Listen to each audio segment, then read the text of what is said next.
Саламатсыздар, урматтуу телекөрүүчүлөр. 5-каналдын түз эфиринде учурда талкуусу. Аны мен Болот Абдыжаппаров алып барам. Бүгүн биз сотторду тандоо кеңешинин ишмердүүлүгү тууралуу кеп кылмакчыбыз.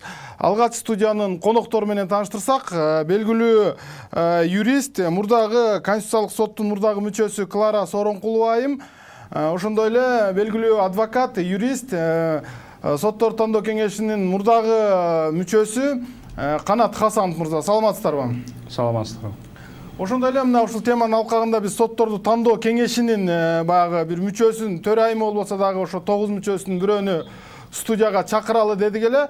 Таң аткандан бери ошо сотторду тандоо кеңешинин басма сөз кызматы менен телефондук байланышы болду, бирок аягында алар эмнегедир биздин түз эфирге келүүдөн баш тартышты. Биз азыр дагы ошо сотторду тандоо кеңешинин басма сөз кызматынын жетекчиси Назира Сагыналиева менен байланышсак.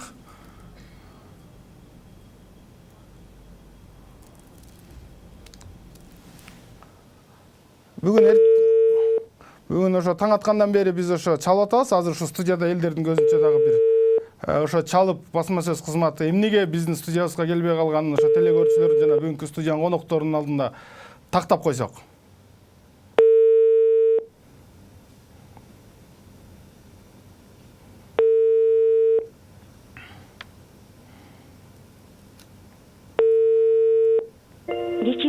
Абонент азыркы учурда жооп бербей жатат. Бүгүн эртең мененден баштап ушу сотторду тандоо кеңешинин бир мүчөсүн бияка студияга келип, ошо сотторду тандоо кеңеши кандай иштер жасап атат, кандай иштер аткарылып атат деген тууралуу маалымат берилди эле, бирок эмнегедир биздин студияга келүүдөн баш тартышты.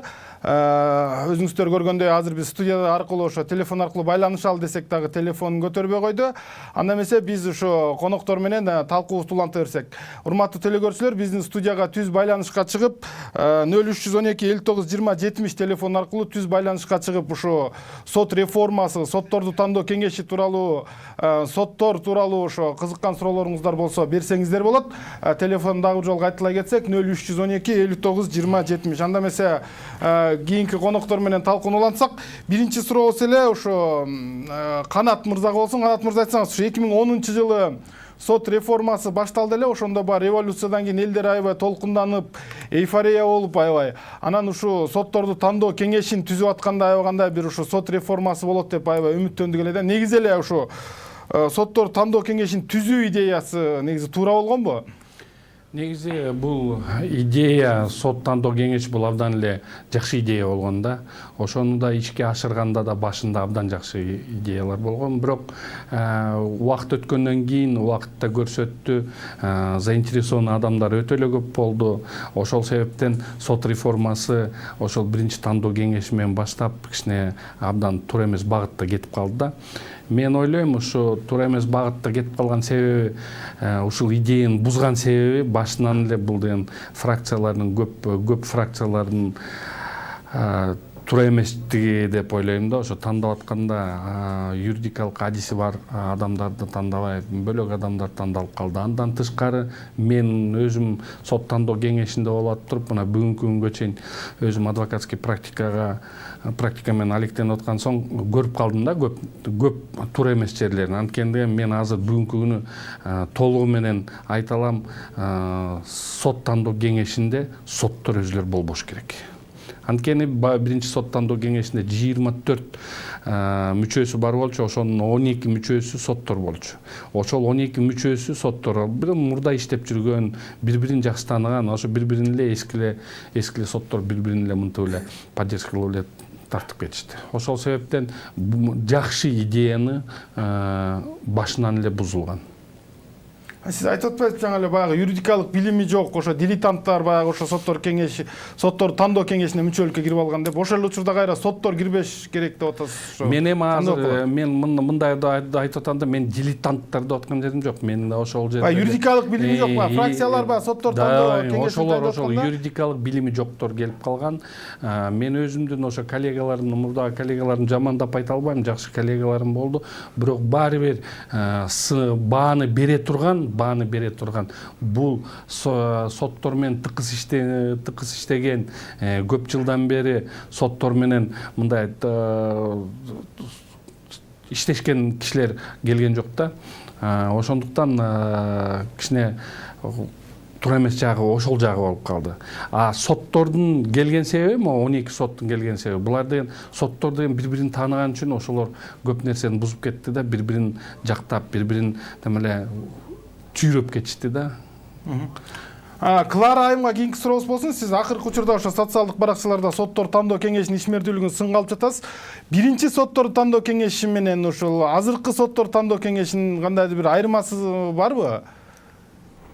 Эми сиз жана биринчи сурооңузду бербедиңизби? Бул туура идея болгонбу же туура эмес депчи? Бул абдан туура идея болгон. Анткени 2010 жылга чейин сотторду тандоо процесси толугу менен президенттин кол астында болгон да. Президенттин кол астында адилеттүүлүк боюнча кеңеш деген бир ушундай бир орган болгон. Алар президент тарабынан түзүлүп, алар ошо баягы президенттин кол астында иштеп сотторду тандаган. Ошол президенттин таасирин жоготуш үчүн, президенттен алып чыгыш үчүн бул жерге президент кийлигишпесин деп туруп, бул жаңы бир орган түзүлгөн, конституциялык макамы бар, сотторду тандоо кеңеши деген. Ал жерде 50% соттор өздөрү жана 50% жарандык коомдун өкүлдөрү болуш керек эле да. Демек бул процессте сөзсүз түрдө сот системасынын көз карандысыздыгын камсыз кылган бир механизм түзүлүш керек болчу. Ошондуктан ал жерде баягы жарандык коомдагы, соттордогу кенен өкүлчүлүк болсун деп саны көп 24 кишиден турган, 24 мүчөдөн турган кеңеш пайда болгон. Андан кийин 16-жылы конституциялык реформадан кийин бул кеңештин саны азайды. Азыркы күндө 9 мүчөдөн турат. Алардын 3-ü сот системасынан жана калган 6 киши парламент тарабынан, парламенттик көпчүлүк жана парламенттик оппозиция тарабынан шайланып келет да. Анан бул жерде баягы өзгөргөнү, макам өзгөргөнү, өзгөчө баягы немеси деп атпайсызбы, мүчөлүгү, мүчөлөрдүн саны өзгөргөнү менин оюмча терс таасир берип калды да. Негизги проблема азыркы күндө сотторду тандоо кеңешинин негизги проблемасы бул тандоо процессинин саясатташып кеткени. Биз мына айтып атпайбызбы, биз сотторго ишенбейбиз депчи. Сотторго ишенгенден мурда биз ошол сотторду тандап аткан адамдарга ишенишибиз керек да.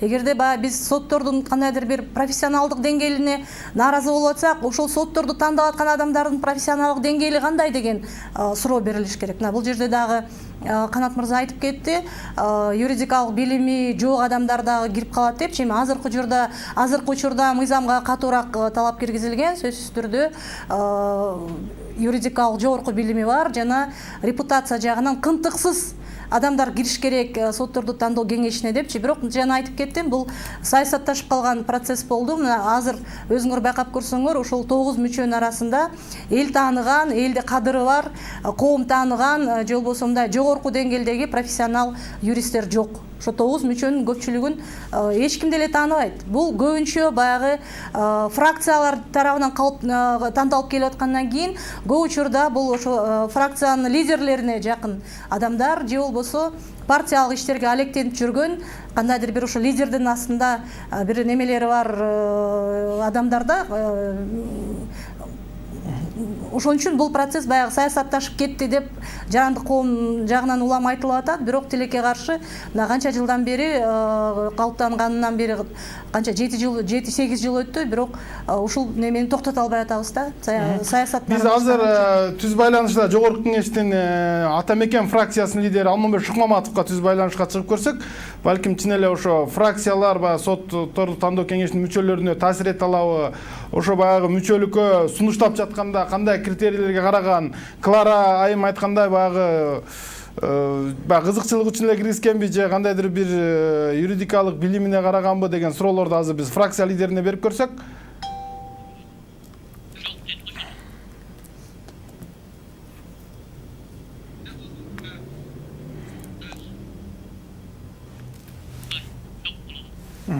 Биз азыр бул суроону Шукмаматов мырзага узатабыз, анда талкуусу улантсак, негизи баягы сотторду тандоо кеңеши бир убакта ошо президенттин аппаратындагы жанагы бөлүм бар эмеспи, жанагы конституциялык жана сот реформалоо дегенчи. Ошолор эле чечип калган, сотторду тандоо кеңешинде жылдырып койгон, соттордун чечиминен баштап кадрлык маселелерин бар, ошолор чечип калган. Ошо нерсе канчалык деңгээлде чындык? Канат мырза, сизге? Чынынан айтса ошондой болгон. Биринчи тандоо кеңешинде башында ишти жакшы баштаганбыз. Мен мүчөсү катары мындай өзлөрүнүн критерийлерин вырабатывать этип жакшы. Анан кийин эң биринчи соттан тандаатканда жогорку соттон баштаганбыз. Ошол жогорку сотту тандаган, биз тандап туруп жиберген эмелерди кайрадан бизге кайткан баарын тең. Анан ошол биринчи биздин тандаган, биздин өзүбүздүн кадамыбызды нөлгө чыгартып кайра жиберип, анан ошондон кийин кысымдар башталды. Эми айтып кете турган эле нерсе, 12 ошакта жүргөндө 12 сот толугу менен ошондо заведующий отделом Индира Жолдубаева болчу. Ошол Индира Жолдубаеванын айткан сөздөрүн эки кылган жок. Ошол жерде сот тандоо кеңешинде соттордун арасынан 12 мүчөсү алар Индира Жолдубаеванын айтканынан эч бир кайткан жок. Канат мырза сөзүңүзгө аралык кечиресиз. Азыр бизде түз байланышта Жогорку Кеңештин Ата Мекен фракциясынын лидери Алмамбет Шыкмаматов бар экен. Алло, саламатсызбы? Саламатчылык. Алмамбет мырза, мына жогоруда талкуу жүрүп атат сотторду тандоо кеңеши боюнча. Анан могу акыркы соттор тандоо кеңешинин мүчөлүкү тууралуучу. Ошо фракция лидерлери тарабынан, ошо фракция тарабынан сунушталып, булар баягы түз функциясын аткарбай эле ошо фракция лидерлеринин кызыкчылыгын коргогондой бир баягы сезимдер бар деп атат да. Ошого сиз кандай жооп берет элеңиз? Ушул эле ошо сиздер сунуштап жатканда фракциядан кандай критерийлерге карадыңар эле? Негизи сотторду бирөө тандаш керек. Мурун соттор өзлөрү тандаган заман болгон. Анда дагы ошол жаңы соттор келбейт, соттор бири-бирине жан тартып атат деп шек санап келгенбиз. Андан кийин сотторду президенттин администрациясы өзү билип, только президенттин администрациясы чечип калган. Анда да нааразы болгонбуз.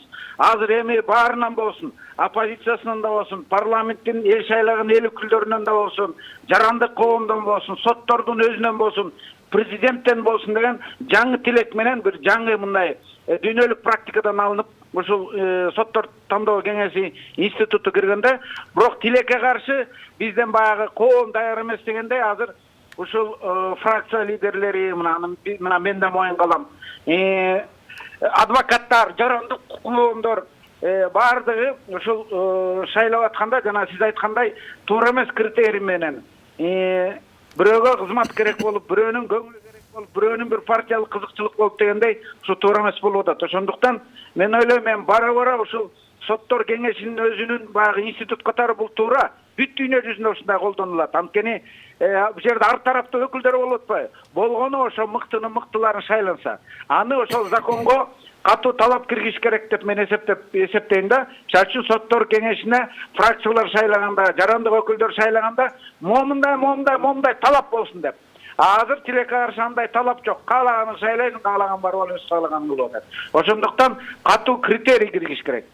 Жанагы фракция лидерлери өкмөт мүчөлөрүн да сунуш кылып коюп атпайбызбы? Тигил барсын, бул барсын деп. Ошондуктан жанагы өкмөткө дагы чала сабаттар барып калып атат. Ошо өкмөткө дагы, Совет Патборовго да айтор шайланган бардык жерге талаптарды катуу коюп, критерийлерди көбөйтүш керек. Мисалы үчүн баланча жерде иштеген жыйынтыгы болсун, соттолуулугу болбосун, баланча деген айтор талаптарды мыйзам аркылуу мындай жогору коюп салыш керек го дейт. Муну өтө кайра чакыртып алуу механизмдери барбы? Мисалы сиздер бир мүчөнү чакыртып алуу механизми жок. Бир шайланат ошойдон.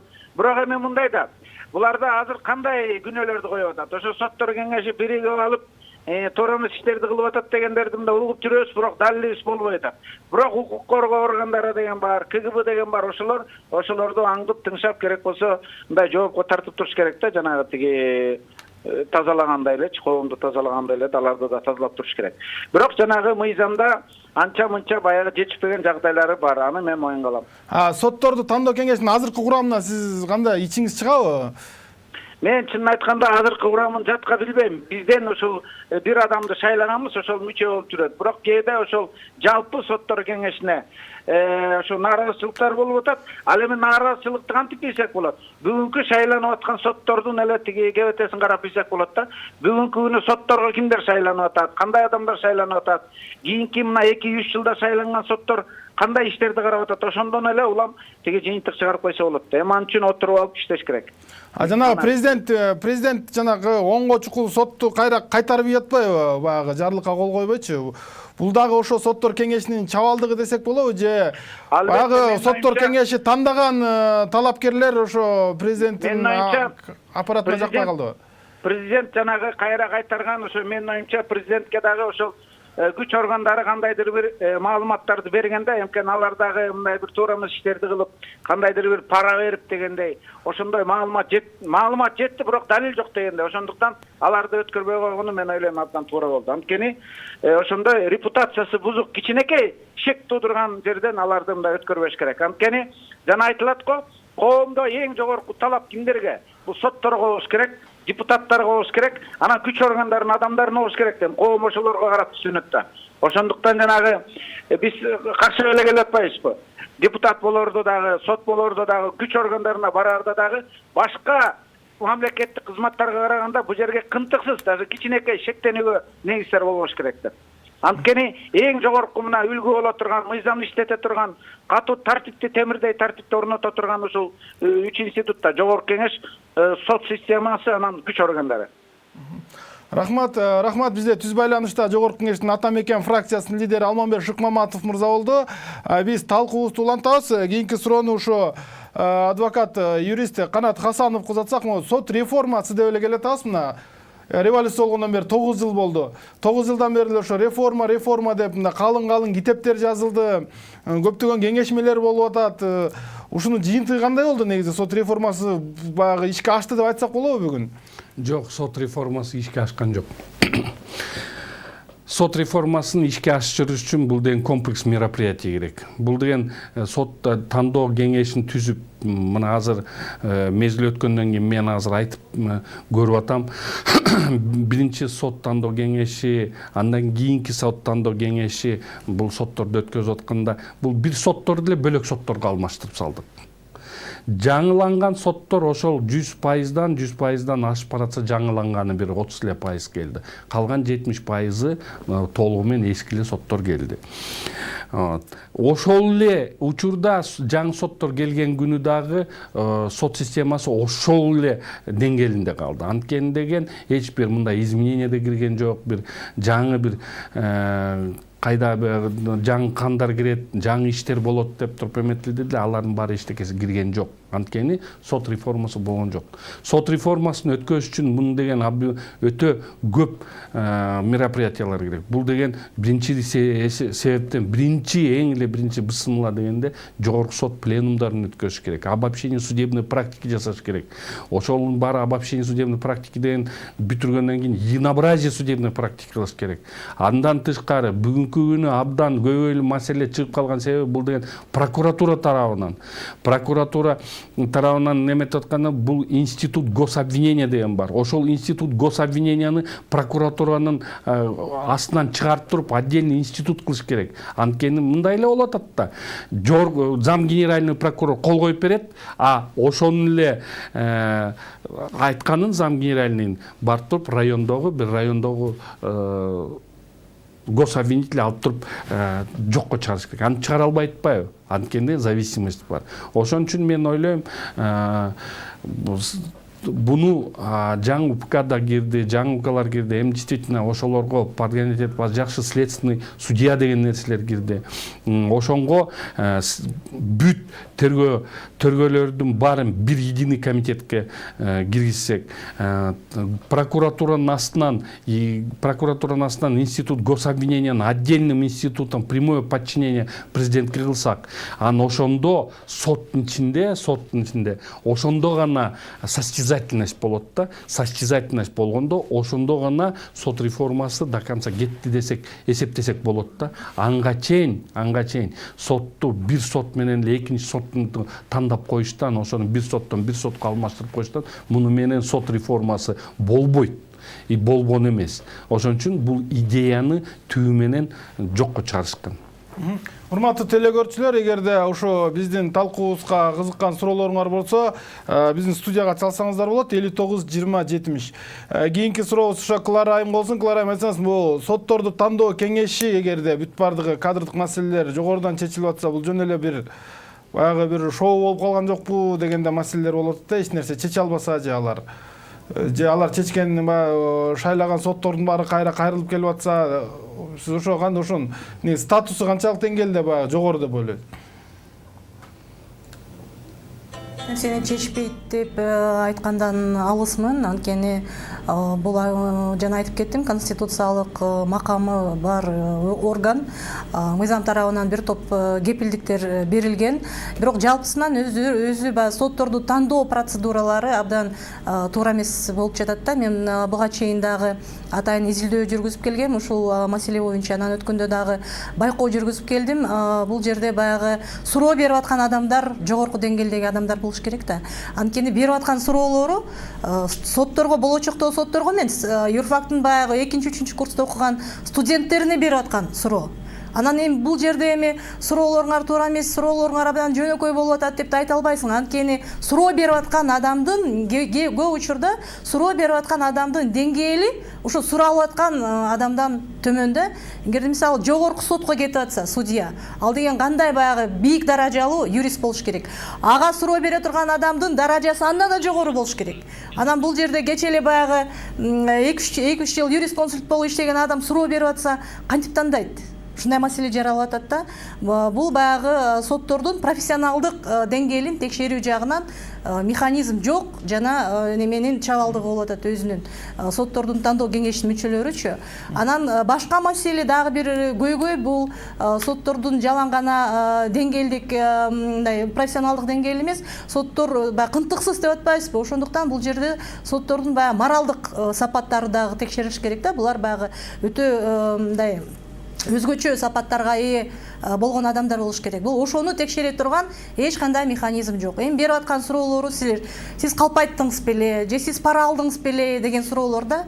Эми ал суроого мейли, эми ал адам жооп берип атат, мисалы бирөөсү жооп берип атат да, ооба мен баягы кээде калпайтып коем депчи. Бирок ошондой суроолорду, ошондой жоопторду текшериш үчүн аларга баа бере турган психолог отуруш керек.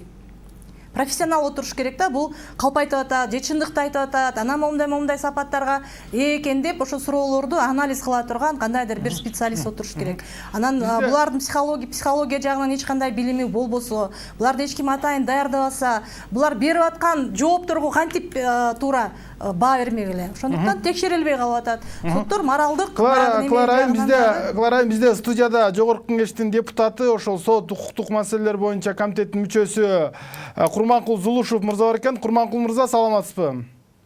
Саламатсыздар. Курманкул мырза, азыр ушу сотторду тандоо кеңеши тууралуу баягы маселени тегерегинде талкуулап атабыз. Негизи азыркы учурдагы сотторду тандоо кеңешине сиз кандай баа бересиз?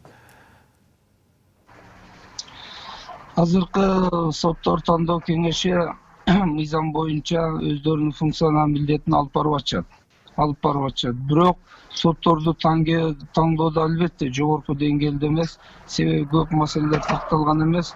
Мурда баягы 3 турдан өтүү болсо, азыр биринчи туру жана документтерди кабыл алуу, андан кийин эле жана билим деңгээлин, мүчөлөрү каалагандай суроо берет да, кандай критерий менен кандай болот белгисиз да, бул көп маселелер бар.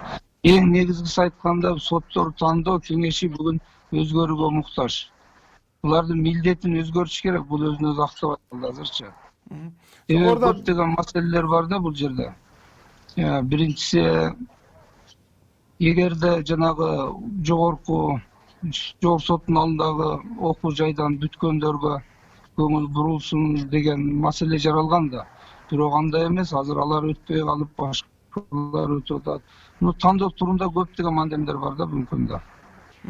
Негизи баягы жогоркуда биздин студиянын коноктору айтты да, ошо сотторду тандоо кеңешинин курамын түзүп жатканда, жогорку кеңеш шайлаган депчи, ар кайсы фракциядан шайланган жогорку кеңеш бекитип берген депчи. Ошо парламент мыйзам чыгаруу органындагы бир жоопкерчилик алыш керекпи, эгер соттор тандоо кеңеши кандайдыр бир бул дагы мыйзамдагы кемчилдиктер, албетте алыш керек, бирок жогорку кеңештин укугу таңдап өткөрүп берет, кийин эч кандай контролдоо функциясы жок. Аларда андай иште, мындай иште, буну таңда деп айта албайт да, укук жок. Өткөндөн өздөрүнүн баягы чыныгы профессионалдыгында кандай таңдайт, кандай иш алып барып атат, бул милдет жүктөлгөн эмес. Негизи Ушунун баары кемчиликтери кирет да. сиз мурдагы сот катары Курманкул мырза айтсаңыз, азыр могу сотторду тандоо кеңешин түзүү идеясы канчалык деңгээлде өзүн актады? Менин өзүмдүн көз карашымдагы эч кандай деңгээлин актаган жок.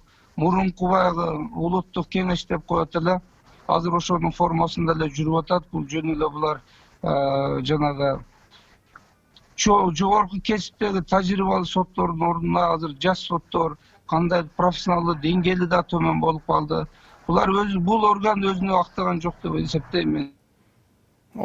Ошо эгерде баягы сотторду жана чакыртып алуу механизмдери жок да азыр, мисалы жакпаса, мисалы сиздердин фракция, Республика Ата журт фракциясы баягы жөнөткөн мүчөнү кайра чакыртып алуу механизмдери керекпи бизге, эгерде баягы ишеничти актабаса? Угулбайт, эмне деп сурап атат? Эмне деп сүйлөгөнүңүз угулбай атат.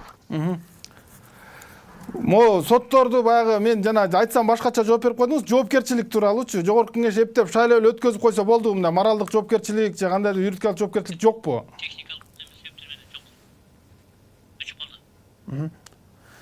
Техникалык себептерге байланыштуу Жогорку кеңештин депутаты Курманкул Зулушев менен баягы байланыш үзүлүп кетти. Анда эмесе талкуубузду улантсак, кийинки суроо ошо кайра эле Клара айымга болсун. Бизде негизи мыйзам боюнча эгерде бир кандайдыр бир мыйзамды Жогорку кеңеш сунуштаса, президент анын артка кайтарып салса, эгерде баягы Жогорку кеңеш өз пикиринде кала турган болсо, ошо журналда переодолевать этип баягы ашып түшөт президенттин баягы каршылыгынан депчи.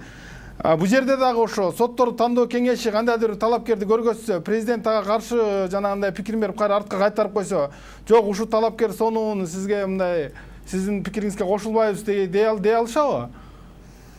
Эми азыркы мына жакын арада кирди өзгөртүүлөр, эгерде сотторду тандоо кеңеши президент пикирине, президенттин баягы каршы пикирине макул болбосо, аны кандайдыр бир кайрадан карап, кайрадан эгерде ушул талапкерди сунуштай турган болсо, анда президент сөзсүз түрдө дайындаш керек. Бирок андай учурлар болгон эмес, бүт учурларда эле сотторду тандоо кеңеши президентке өзүнүн президентке каршылык көрсөтүшпөйт да, макул болушат. Анан бул жерде да бир чоң көйгөй бар. Мен жана айтып кетпедимби, ошо сотторду тандоо процессине президент катышпасын деген максат менен киргизилген сотторду тандоо кеңеши депчи.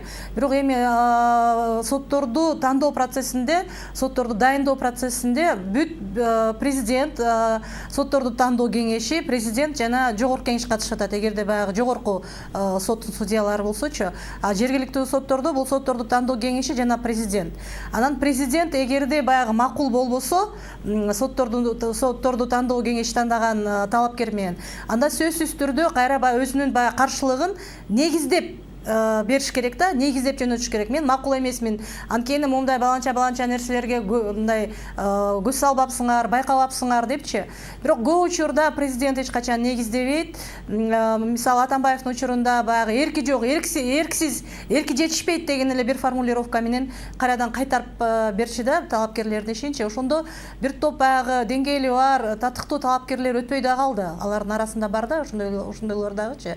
Анан мыйзамда көрсөтүлгөн эмес, президент сөзсүз түрдө баягы кандайдыр бир маек жүргүзүш керек деп. Азыркы калыптанып калган практика боюнча президент өзү баягы түзмө-түз жолугуп, маек жүргүзүп, анан ошол маектен кийин анан өзүнүн баягы пикирин айтып атат да, анан кандай нерселерге таянып атат, кандай нерселерди колдоого алып атканы белгисиз. Бир топ учурларда президент чакырып сүйлөшпөй туруп эле кайрадан кайтарып берип коюп атат да.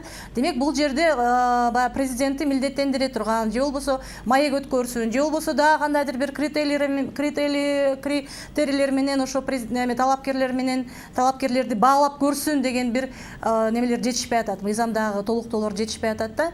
Анткени президент көп учурда өз билемдик кылып коюп атат дагы, сотторду тандоо кеңешинин иши жалпысынан жокко чыгарылып калып атат да. Ошондуктан Канат Касанов айтып атпайбы, бул жерде сотторду тандоо кеңеши деле чечкен жок, баягыдай эле президенттин аппараты чечип атат депчи. Ушул нерседен келип чыгып атат да ушундай маселе. Эми соттордун тандоо кеңешинен кийинки баягы соттордун деңгээлине өтсөк, Канат мырза ушул соттордун деңгээли тууралуу, соттордун чыгарган чечимдери тууралуу бир акыркы күндөрү Facebook'ка, социалдык түйүндөргө аябагандай бир катуу сын пикирлер жазып жатасыз. Мен жана Клара Айымдын айтып кеткен сөздөрүнө кичине бир эме берип койсом болот эле. Кечирип коесуздар, анан тиги вопроско өтсөм. Вето президента деген биринчи составда Советте ошондо болгон. Ошондо биз азыр эстеп атам, 4 президент деген 4 судьяны кайта бизге кайткан, буларыңар жарабайт деп туруп. Ошондо биз совет мүчөлөрү 24 кишинен 12си биз ошондо абдан чоң чырга айланып туруп, ошондо деген 4төн тең преодоление вето кылып туруп, ошол 4төө кайтадан өткөн. Бирок ошондо кайта мындай айтып калса, ошондо соттор, ошо мүчөлөрү, соттордун мүчөлөрү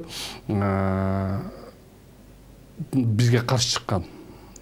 Фракциялардан чыккан, элден чыккан мүчөлөргө против чыккан. Жок, президенттин ветосын преодолевать этпейбиз деп туруп. Ошондон эме. Анан кийин аз айтып кете тургандай, дагы Клара Айым да бир айтып кетти, президенттин аппараты азыр деле чечип атат деп. Жок, мен аны айткан жокмун. Мен айтып атам, ошол кезде 10-жыл ошо башында башталганда, мен ошондо мүчө болуп турганда, действительно Индира Жолдубаева ошондо заведующий отделом болчу судебных реформ. Анын жанында, анын жан жокөрү Мат Касымов, Алмаз дегендер, ошолор келип эле, ачык эле киришип эле, монтип эле ар бир кагаз алып келип эле, тиги сотторго алып келип, 12 мүчөсүн алып келип туруп, анан ошолорду айтып, могулар өтүш керек деп.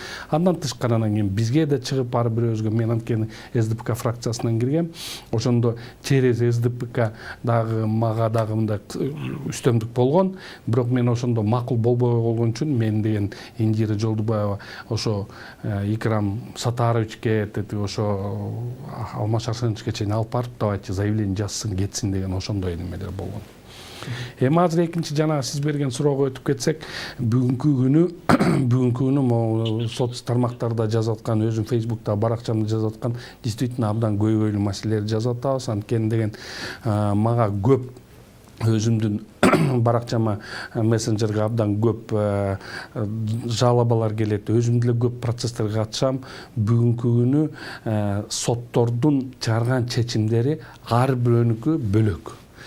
Бир преступление окшош, бирок чыгарган приговорлору бөлөк. Ошондон ошондой нерселер болуп атат. Андан тышкары налоговый инспекциялардан алалы, жана эле сот реформага келели. Налоговый инспекциялар барып алып туруп акча доолайт, пара доолайт. Пара доолобаса ошол элге деген актыларга кол коюп эле, давайте силер мынча миллион карызсыңар деп эле ошону жиберет. Соттор, бул мамлекетке, бюджетке карыз экен булар. Бюджетке карыз болсо, биз мамлекетке против чыкпайбыз. Бизде мамлекет үчүн гана решать этебиз деп. Действительно туура начисление болгон же туура эмес начисление болгон, ал жагын карабайт соттор. Соттор деген алып туруп эле мындай эле ачыгын эле чыгарып салат. Мына мен жактап жүргөн, мен бир карап жүргөн бир компаниям бар, өзүм ошолор менен иштешип көп жылдан бери алардын юридический вопросторун чечем.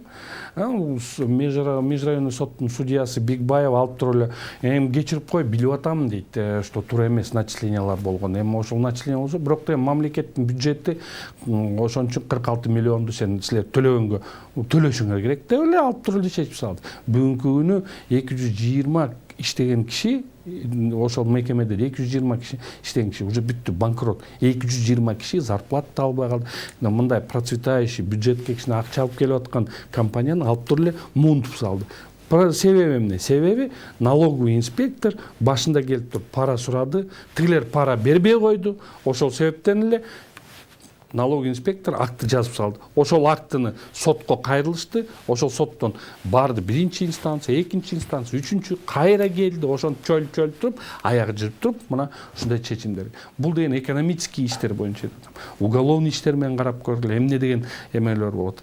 Бир жерде, бир сотто, бир статья менен бирөөнү соттоп атса, эртеңки күнү ошол эле бөлөк судья, бөлөк эле райондо ушундай эле эмени совсем бөлөк соттоп атат. Ал эмне себептен? Анткени единообразие судебной практики деген жок. Анткени деген бүгүнкү жогорку сот иштебей атат. Илгери союз кезинен баштап, илгертен бери өткөзчү, пленум Верховного судан өткөзчү, обобщение дагы бир жолу айтып коеюн, обобщение судебной практиканы өткөзчү, кодификацияларды кылып, анан ошолордун негизинде пленум өткөзүп, ошол ар бир пленумда деген алып туруп единообразие жасап, ай соттор момундай карайсыңар, могул статья боюнча момундай карайсыңар деп айтып койчу. А бүгүн андай нерсе жок. Жок болгондуктан ошол жаңы келген, жаңы тандалган, кечекилер ошол жерде секретарь же помощник болуп иштеген жаңы судьялар ошол эле законду өзүнчө бөлөкчө трактовать этип эле бөлөкчө чыгып атат. Ошон үчүн элдин нааразычылыгы ошону менен көбөйүп атат. Рахмат. Рахмат, урматтуу телегөрүүчүлөр, урматтуу бүгүнкү студиянын талкуунун катышуучулары. Биз азыр рекламага кичине убакыт берсек, анан кайра талкуубузду улантабыз.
Урматтуу телегөрүүчүлөр, 5 каналдын түз эфиринде учурда талкуусу. Биз бүгүн ошо Кыргызстандагы сотторду тандоо кеңешинин ишмердүүлүгү жана сот реформасы тууралуу кеп кылып жатабыз. Бүгүн студиянын коноктору менен кайрадан тааныштыра кетсек, Конституциялык соттун мурдагы мүчөсү Клара Соронкулова, ошондой эле юрист, белгилүү адвокат, соттор тандоо мурдагы соттор тандоо кеңешинин курамынын мүчөсү Канат Хасанов мырза, ошондой эле биз бүгүн студиябызга сотторду тандоо кеңешинин учурда өкүлүн дагы чакырганбыз. Кечке чейин басма сөз кызматкери менен байланышып жатып, бирок эмнегедир кечке жок алар биздин бүгүн талкууга катышуудан баягы баш тартышты.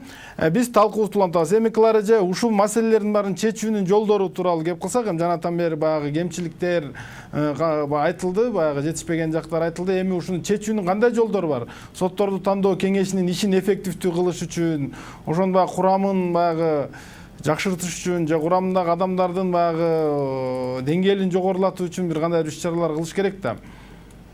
Болот, жана депутатка Зулушев мырзага абдан туура суроо бердиңиз да. Парламенттин жоопкерчилиги барбы депчи.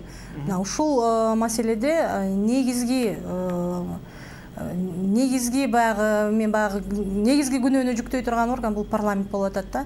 Анткени кандай болбосун бул жерде ошо сотторду тандоо процессине негизги жоопкерчиликти ошол кеңешти түптөп аткан орган сезиш керек да. Эми буларга мүмкүнчүлүктүн баары берилип атат. Ыйгарым укуктун баары берилип атат. Татыктуу адамдарды тандап алгыла депчи. Фракцияларга кайрылышат. Булар баягы жарыялайт да, сотторду тандоо кеңешине бир вакансия пайда болду. Анан талапкерликке өзүңөр немеңер жылдыра бергиле депчи. Ошондо татыктуу адамдар кайрылып атса деле, буларды баягы четке кагып коет дагы өздөрүнө лидерге жакын адамдар келип атат да. бул жерде жалаң эле ошо сотторду тандоо кеңешине жүктөп койгон туура эмес күнөөнүн баары. Анткени негизги кеп ушу парламенттин өзүндө болуп атат.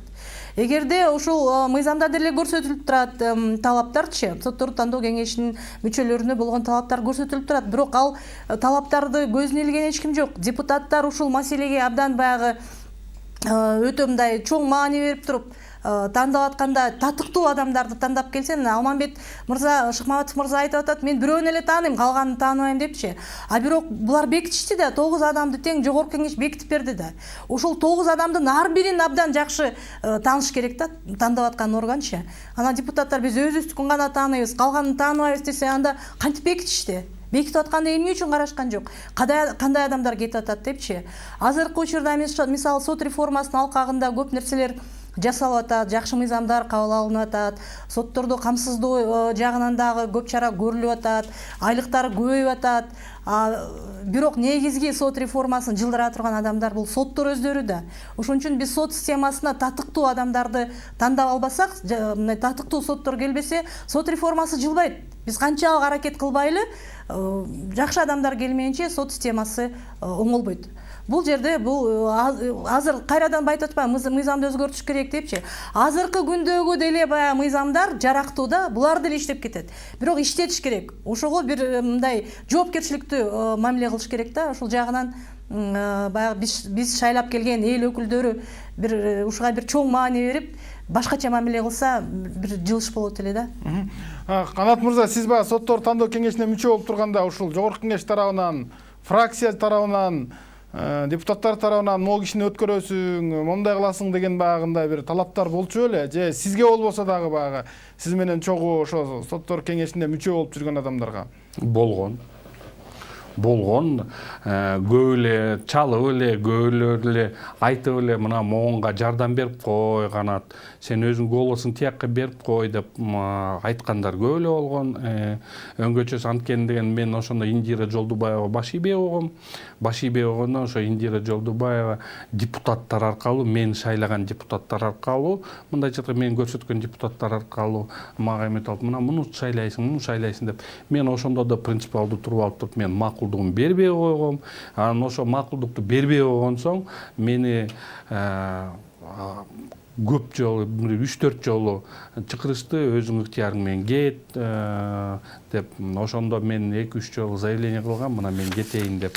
Бирок сот тандоо кеңеши бүт коллектив, ошондо коллективибиз мени кое берген жок. Андан кийин уже тигил экинчи составка кирейин деп өзүм документтеримди ошол эле өткөзгөндө, ошондо мага ачыгын эле айтышты, Канат, сен Индира айтты, сен өтпөйсүң, сен анткени баш ийбейт экенсиң деди.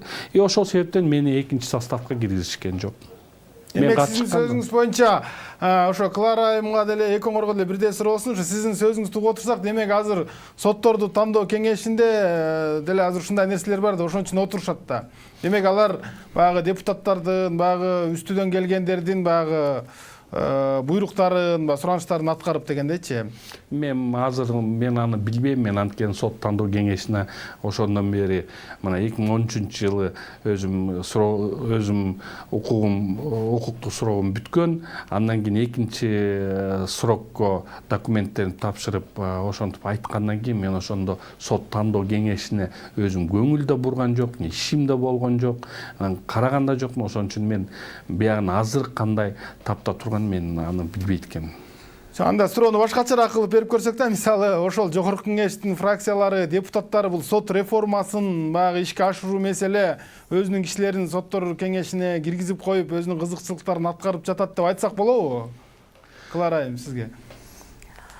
Албетте сөзсүз айтса болот. Анткени мисалы сот болгон деген адамдар, мен ушунча, мен өзүм тааныган адамдар дагы сот болгон деп аракет кылган адамдар айтып жүрүштү да. Төгүн айтылган сөз эмес. Сөзсүз түрдө фракция лидерлеринин алдынан өтүш керек депчи. Ошондо кандайдыр бир кепилдик болот. Фракция лидерлеринин алдына барып, мен сот болоюн дедим эле, өзүңөрдүн мүчөлөрүңөр менен сүйлөшүп койгула деген бир ушундай бир сөз болуш керек. деп барганбыз деп айткан адамдар бар да. Эми өзүңөр түшүнүп атасыңар да, баягы кыргызда айтат го, кураяакка бата жүрбөйт депчи. Антип алдына түшкөндөн эми күнөөлөгүң келбейт, бирок эми жөн эле барып айтып койбойсуң да. Сөзсүз түрдө бирдемени көтөрүп барасың, же бирдемени убада кыласың. Ошон үчүн эгерде ушул механизм дагы эле сакталып кала турган болсо, анда бул жерде коррупциялык көрүнүштөр дагы аз эмес да. Эми азыр сөзсүз түрдө бирөөнүн колунан кармалбагандан кийин айтыш кыйын, бирок эл айтып жүрөт, сотко талапкер болгон адамдар айтып жүрөт, көп нерсени акча менен эле баягы коррупция жолу менен чечилип калып атат депчи. Андан башка дагы мен билишимче тизмелер бар. Мисалы аппараттан түшкөн тизмелер, жогорку кеңештен түшкөн тизмелер, анан баягы неме бер бал суроолор боюнча өздөрүнүн баягы немеси бар, системасы бар да. Бал менен бал топтолот. Анан ошол топтолгон бал боюнча рейтинг түзүлүп калат да. Анан акыркы этаптарда көп учурда баягы таң каласың да, алдында келаткан, жакшы жооп берип, жакшы алдыга жылып келаткан адамдар эмне үчүн баягы акыркы этапта төмөн жакка түшүп калат. Мына ушул жерде негизинен ошондой сүйлөшүүлөр мындай ойноп кетет да. Ошолор менен чечилип калат. Бизде түз байланыш бар экен телефон аркылуу. Саламатсызбы? Саламатсыңар. Сизди угуп атабыз, туруңуз. Дүйшөн Абдулла, Бишкек шаары. Айта бериңиз, угуп атабыз Дүйшөн мырза. Айланып келип эле паракордукка байланыштуу болуп атат да сөз. Ошол бул жерде адам факторуна өзгөчө көңүл бурулуш керек да, адам факторуна. Сотторду тандоо кеңешинде ошол адамдын өзүнө, жекече сапаттарына жана да ал тууралуу басма сөз беттеринде мурун ал киши тууралуу кандайдыр жагымсыз кабарлар жарыяланганбы, ошого көңүл бөлүнүш керек.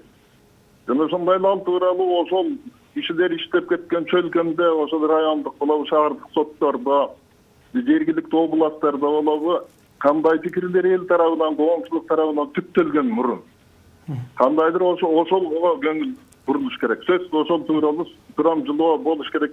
Критерийлердин бири ошол болуубуз керек. Анан жана Хасан мырза айтып окшойт, жана экономикалык соттордун экономикалык иштер боюнча айтпады. Мындай болду да, мындай деп айткандай болду Хасан мырза.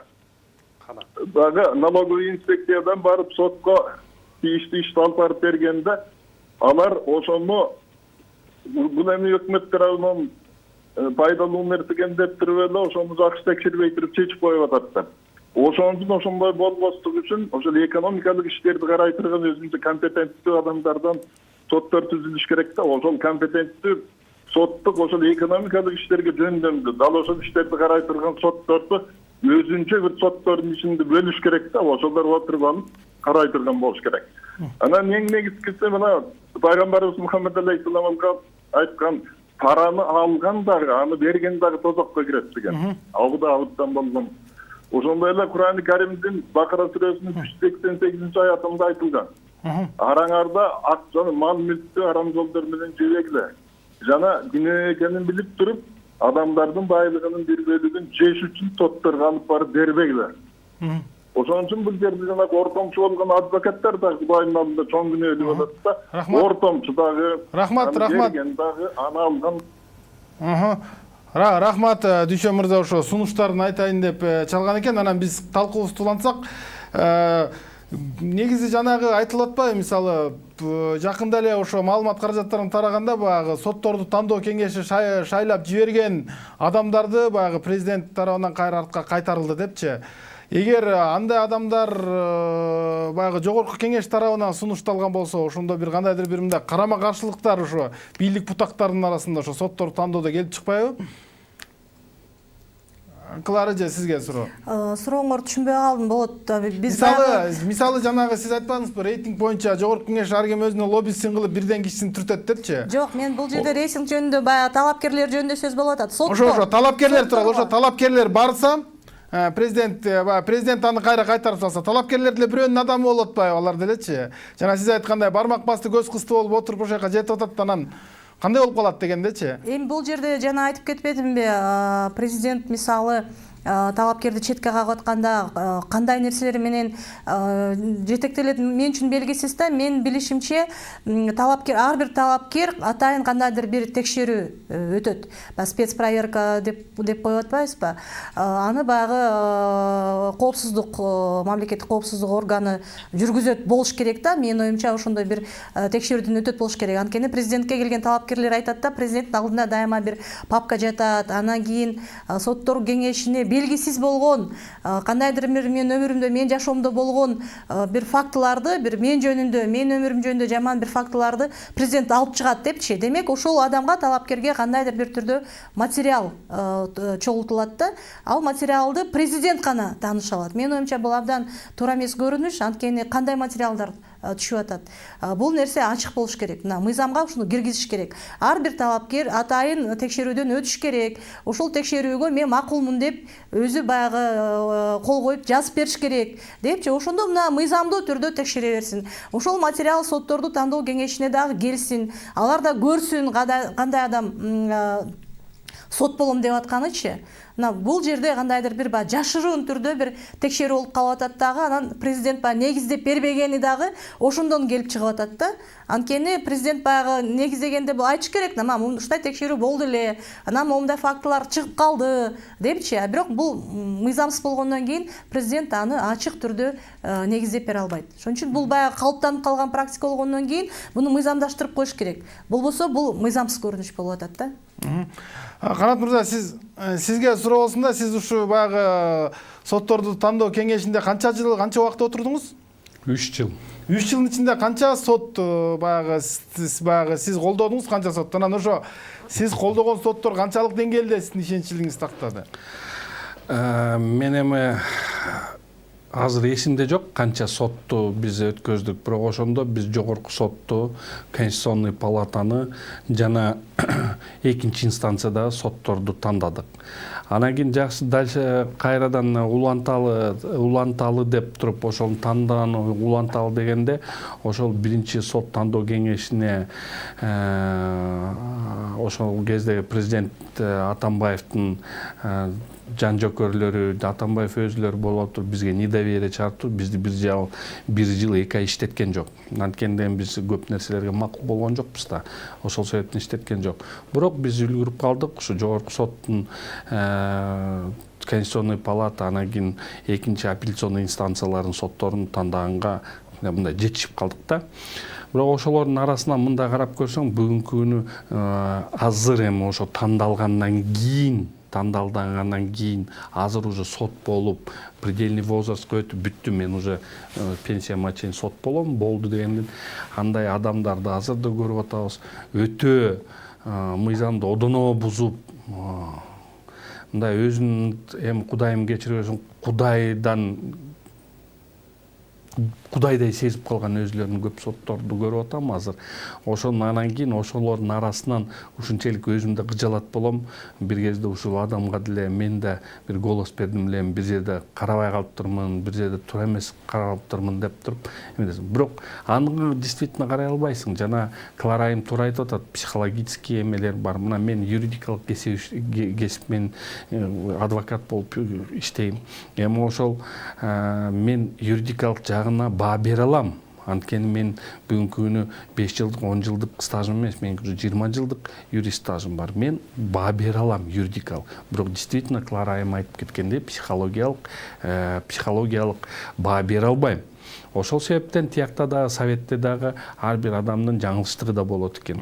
Мына жогорку сотто азыр мындайча айтканда бир жок эле дегенде бир 5 судья бар. 5 судья бар, жок эле дегенде бир 5 бар. Абдан өтө мыйзамдарды одоно бузуп, мындай туура эмес карагандар. Ошон үчүн ошолордон нааразы болот экенсиң да. Ошон үчүн өзүмдү негизи мындай коомчулукта баягы бир сот тууралуу кеп болот, социалдык түндөрдө талкуу болот, анын мыйзамсыз чечимдери тууралуу. Көбүнчө баягы саясий иштерди карап атканда баягы көптөгөн бир баягы туура эмес чечимдер чыгарган коомчулукта кызуу талкуулот да, бирок ошол сот кайра эле баягы мурда райондук сотто иштеген болсо, кийин шаардык сотко, анан кайра баягы жогорку сотко чейин кетип калып атат да. Ошондо мындай коомчулуктун пикири Ушу терс болуп атса дагы кандай жолдор менен ушулар ушундай өтүп кетет? Клара айым сизге болсунчу суроо. Себеп дегенде сиз баягы мурда дагы ушу Конституциялык соттун мүчөсү болгонсуз да. Анан кандай адамдар эле ушинтип эле баягы эл нааразы болуп атса деле, канчалык жаман көрүп, канчалык нааразы пикирлер жазылып атса деле көтөрүлө беришет. Эми бул баягы чөнтөк соттор деп коебуз биз өз арабыздачы. Эми бул кандайдыр бир чөнтөк соттор бар да, өзүңөр деле байкап көрсөңөр, улам эле баягы саясий иштер, саясат аралашкан иштер болгондо баягы эле соттордо алмашып да турбайт. Ушул сотторго кандайдыр бир кепилдик берилет да, ак үй, көк үй жактанчы. Эгерде булардын эмгеги бар да, бийликтин алдында булардын эмгеги бар. Демек буларга кепилдик берилет да, булар сот системасынан кетпейт эч качан. Булар өсөт. Булар ошол нерсени билип туруп ошол нерсеге барып атат да. Анан биз мына көп учурда айтабыз соттордун көз карандысыздыгы депчи. Бул жерде эгерде соттор өздөрүнүн көз карандысыздыгын коргоосо, бийлик дайыма баягы сотторду курал катары пайдалануудан бул бийлик эч качан баш тартпайт. Кандай бийлик болбосун эч качан баш тартпайт. Бул жерде соттор өздөрү мыйзамда берилген кепилдиктерди, өздөрүнүн макамын туура пайдаланып, өздөрүнүн көз карандысыздыгы үчүн күрөшүш керек да. Бизде ушундай нерсе жок болуп атат да, соттор баягы өздөрүнүн жеке кызыкчылыгынан бийликтин буйругун аткарып коюп атышат. Рахмат, урматтуу телекөрүүчүлөр, урматтуу бүгүнкү студиянын коноктору, сиздерге убактыңыздарды бөлүп ушу биздин студияга келгениңиздер үчүн терең ыраазычылык билдиребиз. Бизге бөлүнгөн 1 саат убакыт бат эле өтүп кетти. Көптөгөн суроолор берилбей калды, көптөгөн ойлор айтылбай калды, бирок колдон келишинче ушу талкууну баягы ар тараптуу кылганга аракет кылдык. Бүгүнкү студиянын коноктору менен тааныштыра кетсек, Жогорку соттун мурдагы судьясы, Конституциялык соттун мурдагы судьясы Клара Сооронкулова, ошондой эле белгилүү юрист, адвокат, соттор тандоо кеңешинин 1-чи курамында ошо мүчө болгон Канат Хасанов мырза болду. Сиздерге дагы жолу ыраазычылык билдиребиз. Урматтуу телекөрүүчүлөр, бүгүнкү талкууну мен Болот Абдыжапаров алып бардым. Эфир аркылуу жолукканга чейин саламатта болуңуздар.